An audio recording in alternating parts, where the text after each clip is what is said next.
E aí, turma, tudo bem com vocês? Na aula anterior, nós começamos a falar sobre eles, os temidos, assustadores. Para alguns, para vocês, não vai ser.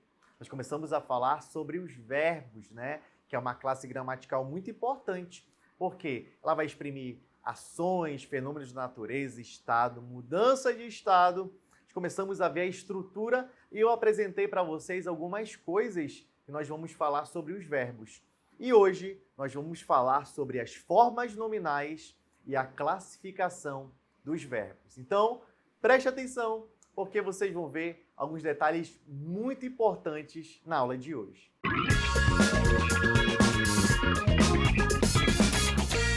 A primeira coisa que eu já adiantei na aula passada é sobre os verbos que eles têm as formas nominais, certo? São 3 formas nominais que um verbo tem. Ele pode estar no infinitivo, ele pode estar no particípio ou ele pode estar no gerúndio. Infinitivo, particípio, gerúndio. Então essas são as nossas formas nominais que o verbo pode aparecer. No dicionário, você não vai encontrar o verbo conjugado, né? Como você olha aí num texto, numa frase, você vai encontrar o verbo na sua primeira forma, né? Na forma nominal chamada infinitivo. Então, por exemplo, vou procurar no dicionário, deixa eu ver aqui, esclareceu.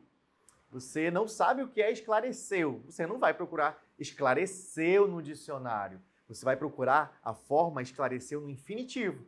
Qual é a forma esclareceu no infinitivo? Esclarecer. Então, o infinitivo, ele não tem valor temporal ou modal. Ele é pessoal quando ele tem um sujeito e ele é impessoal quando não tem sujeito. Então, existe o infinitivo pessoal e existe o infinitivo impessoal. Pessoal tem sujeito, impessoal não tem sujeito. Vou dar um exemplo para vocês de infinitivo pessoal. Olha só essa frase. O gerente da loja disse para irem embora. Irem, professor, mas esse verbo não termina com R. Como é que ele é infinitivo? Irem termina com EM. Mas se você for analisar, você vai ver que o infinitivo está intacto na palavra, ó. Ir.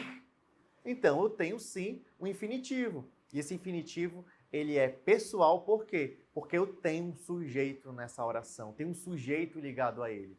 Perceberam? Então, o infinitivo pessoal é aquele verbo que está ligado a um sujeito, né? Tem um sujeito, tem uma pessoa ali, por isso o nome pessoal.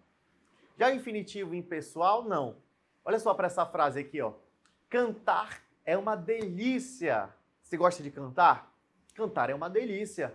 Quem é que está cantando? Você não sabe, sabe por quê? Porque ele é impessoal, né? Você não sabe quem é o sujeito. Carregar aquele fardo era penoso. Alguém está carregando um fardo. Alguém está achando penoso carregar aquele fardo. Você sabe quem é essa pessoa que está carregando? Você não sabe, né? Por isso, porque eu tenho um infinitivo impessoal. Infinitivo impessoal é aquele que não está ligado a uma pessoa. Ok? Então, verbos no infinitivo aí, ó. Cantar, falar, beber, fazer, esclarecer, colorir. São verbos no infinitivo. Segunda forma nominal, particípio. O particípio, ele vai ser empregado como indicador de uma ação finalizada, certo? E na formação de tempos compostos ou mesmo como adjetivo. Por exemplo, posso dizer assim, ó, a Ana já tinha falado sobre esse tema. Terminação, ado. Calados, os filhos ouviram o sermão dos pais. A terminação do particípio é do. Do, da. Certo? Essa é a terminação de um particípio regular. Mais uma coisa, o particípio regular vai ter essa terminação. E eu tenho particípios que são chamados de particípios irregulares. O que é um particípio irregular? É quando ele não vai ter essa terminação, do e da. Por exemplo, ó, eu posso dizer assim, posso falar de um aviso e eu vou usar o verbo fixado. Fixado na parede. Fixado regular porque termina em DO. Qual a outra forma que eu posso me referir a esse aviso? Posso dizer fixo. Fixo seria o particípio irregular, ok? Terceira forma nominal é o gerúndio. A terminação do gerúndio é NDO. Então, o gerúndio ele é empregado para indicar uma ação em desenvolvimento. Eu estou comendo. Eu estou bebendo. Encontrei João correndo. Cantando terminaremos depressa. Estou fazendo. Eu estou aprendendo. Então, gerúndio, terminação NDO. Particípio ADO. Infinitivo R. Ar, ir. Ok?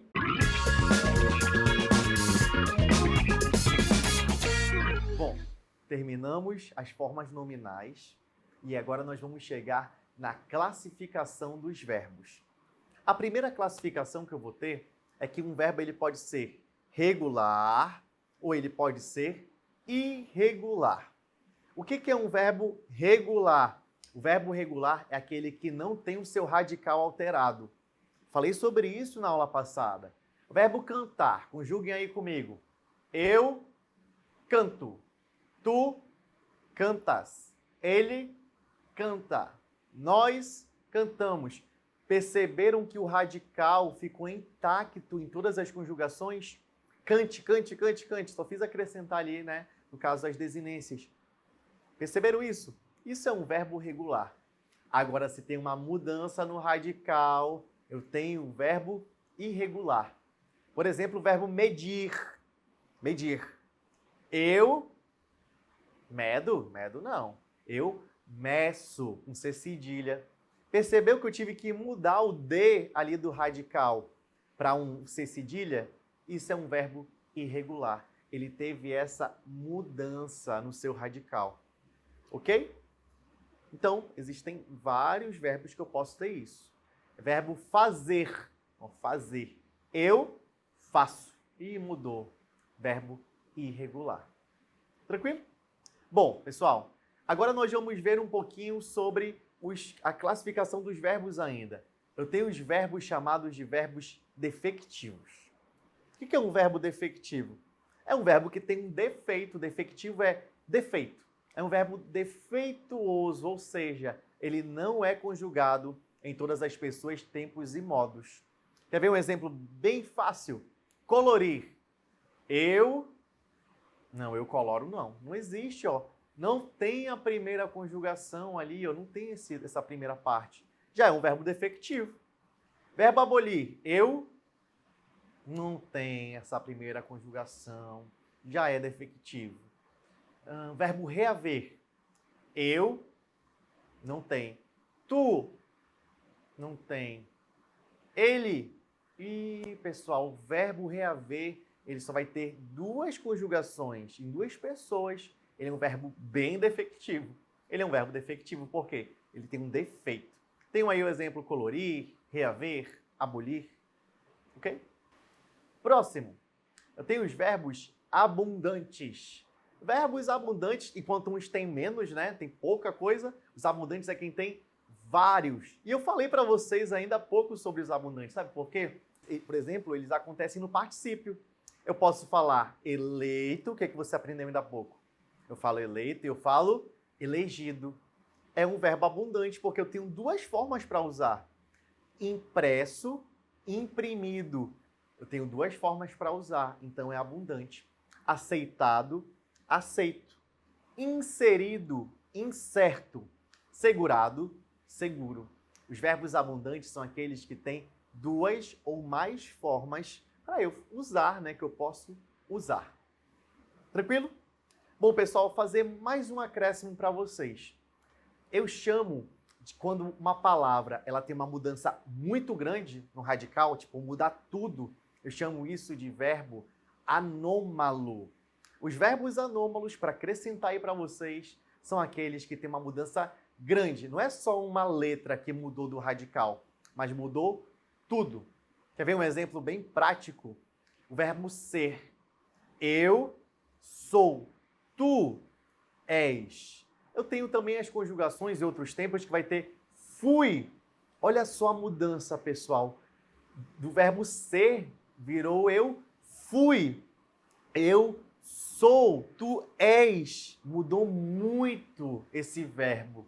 O nome disso é um verbo anômalo. Ele tem uma anomalia. Ele tem uma mudança maior do que simplesmente um verbo irregular. E aí, conseguiu pegar? Bom, pessoal, a nossa aula fica por aqui e preparem-se, porque nós vamos falar mais coisas sobre os verbos na próxima aula. Então, um abraço e até a próxima.